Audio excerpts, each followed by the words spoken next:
Guys, if you haven't already, make sure to follow the podcast on Spotify and Apple Podcasts. It helps us more than you could imagine. Yeah. Why don't you I get remember, bro. My lookalike. By the way, I want to talk about my lookalikes. I constantly get lookalikes all the time, and I tell you what, there is only one genuine lookalike. Okay. Cat Titan.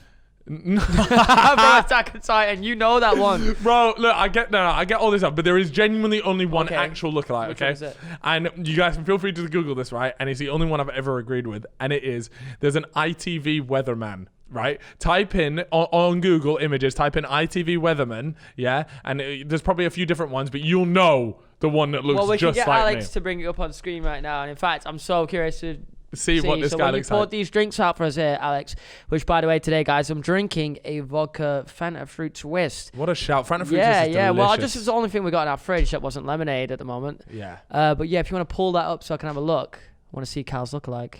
Yeah, ITV weatherman. ITV weatherman. Check it out. So what, you just type it in ITV weatherman on Google, and that's legit gonna be it. You know, it should be like it'll be one of the first few guys. You'll know instantly what it is. But anyways, yeah. Come on, what have you got for me today? Episode what? Oh God, what episode? 32. 32 it is, 32. And we are flying. You're flying, baby. The Gib episode, people loved it. Gib's energy was so good. Yeah. New Fellas Mysteries came out as we're recording this. It came out yesterday, but that one was by the time they're watching it. Just flying, bro. Which one was it yesterday? It was Alexis Sharkey. Yeah, Alexis Sharkey. But we just did another one today. That Alexis Sharkey is all about an influencer who tragically was killed by the looks of things. Well, by the time they're watching this, it will be DB Cooper will be out. Yeah. So we'll have like a DB Cooper that's all about it's just a crazy heist. DB Cooper is one of the best heist stories ever. Ever. And it's something that you've wanted to cover for so long. Ages. So. I just love that one. It's a good story, man. Donnie jumps out of a plane and just robbed what was it like $250,000? The fact that he's never been found and he could just be alive. Yeah, he could be alive. A little bit crazy. Anyways, if those sort of stories interest you guys, well, we've gone and made a whole channel dedicated to talking about it. Hit that link in the description, right? 100%, Fellas Mysteries. But mate, I want to just say the weather. Thank God, thank the Lord. We have sunshine. Back, we need some sort of like national alarm every time the temperature goes above 20 and the sun is out, because I'll be honest with you guys, I can't wait for this podcast to finish, because me and Chip are heading right up to the rooftop and we're getting bevved. 100%. You know, the weather is amazing right now. It's so nice. It's considered me taking Moses off Fraudwatch. No, we can't do that. We put him on Fraudwatch on episode 3, right? It was early doors. He got slapped. Early doors. You know, Donnie's not been parting this. Chip, I've got. But the clouds have been parted. I have. That's what I'm saying. All I'm seeing is blue. Mm-hmm. It's beautiful. But the craziest thing is, somebody said to me the other day, and this is a bit crazy. In fact, it's our barber. Our barber, because he's a really nice guy. Shout out Faz. And he goes, you know why I think the weather was so shit in May? He was like, because of Corona, everything was closed, and all the factories and stuff weren't making the atmosphere like super hot. And I was like, you know, you've got a point, but at the same time, I don't know. Like the way he said it. We were just saying it was because there was so many negative vibes around. Well, he just was like, oh, Corona, 100%, it could have affected the weather. Because you know how, like, in Venice, right? Do you remember Corona in Venice? All the boats had to stop. Yeah. The Venice waters became clear because the boats were not kicking up. Like pollution-wise. Yeah, you could see all the fish in the Venice water. Fish were returning to Venice rivers and stuff. I'm pretty sure the weather was just bad because the weather was bad, to be honest with you. Well, I think maybe I'm with you on that, but at the same time. I like the theory. Yeah. But you did seriefully mention Fraudwatch. Who's on Fraudwatch? We put someone on? Yeah. Seriously. And look, I don't like doing this. I really don't like doing this. You're scaring me right now. I'm not made of it. We need to talk about Pep Guardiola. Oh, jeez. Lord have just briefly, mercy. we need to talk about it. Look, the Champions League final happened. This will be kind of not old news. I saw Pep Guardiola the other day as well. What, in the flesh? After the loss, in the flesh. No, you didn't. Yes, I did. You're lying. Yes, I did. I was in a shisha shop. He was smoking shisha in the back of his own. Posted on my story, lad. You not see it? No, you're waffling. God, I don't watch my Insta stories. You're waffling, bro. 100%. I saw him. Did you go up to him and did you ask him why he didn't start as defensive midfielder? He was smoking that pipe. He was smoking that pipe. I said to him, I was like, Rodri? He was like, no. Fernandinho? No. Yeah, he was like, you know, influence I had on English football. So. Mate, seriously though, like on a serious note, like obviously, I'm not gonna lie, I've got screenshots to prove it. I thought Chelsea was gonna win the final. I was with you on that, anyways.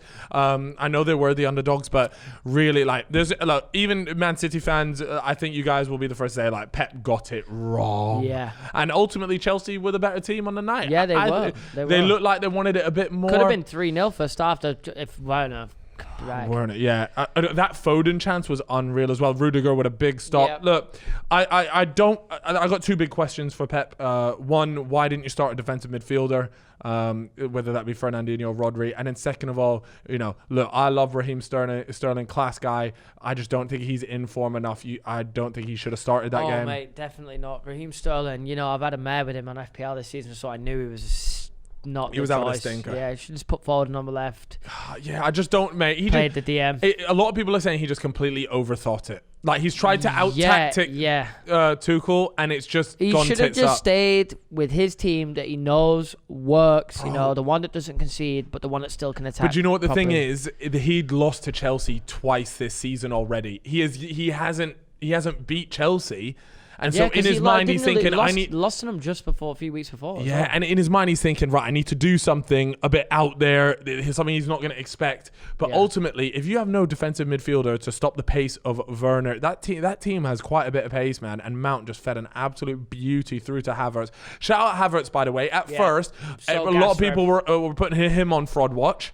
And let me tell you, that Donny is lighting it up lately. Yeah, he looks class. Well, Chelsea are looking decent at the moment. I mean, before the final, I was kind of like, first I was like, yeah, Chelsea's going to win it. Then I was like thinking, but City, man, should I really doubt them? Then I was like, City are going to win it. Then I went back to Chelsea. But I think, like, Pep and City, when it comes to these big moments in the Champions League, mate, they never pull through, and I think that was what the has happened. Yeah. Anyways, look, what I will say is credit to both teams, because let me tell you, that was one of the best all English finals I've ever watched. Usually all English, like Liverpool Spurs, absolute rot. That was such a boring game.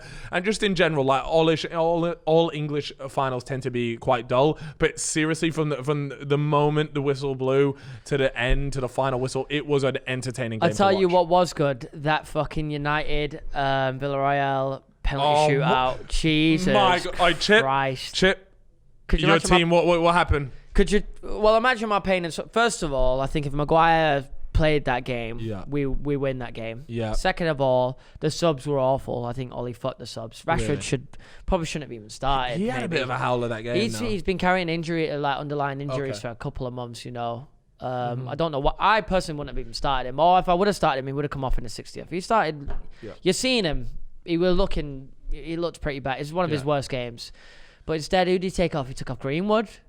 Greenwood. You didn't agree with the subs. I didn't agree with the subs anyway. And then the penalty shootout was it was a fucking class penalty shootout. I would just like to say, look, whatever team that won that, you had to just say respect to both teams there, because all outfield players scored. And not only that, but there was some cracking pens as well. Some seriously amazing pens. I was well impressed. And ultimately, you know what? David De Gea is going to be scapegoated because he was the one that missed a penalty.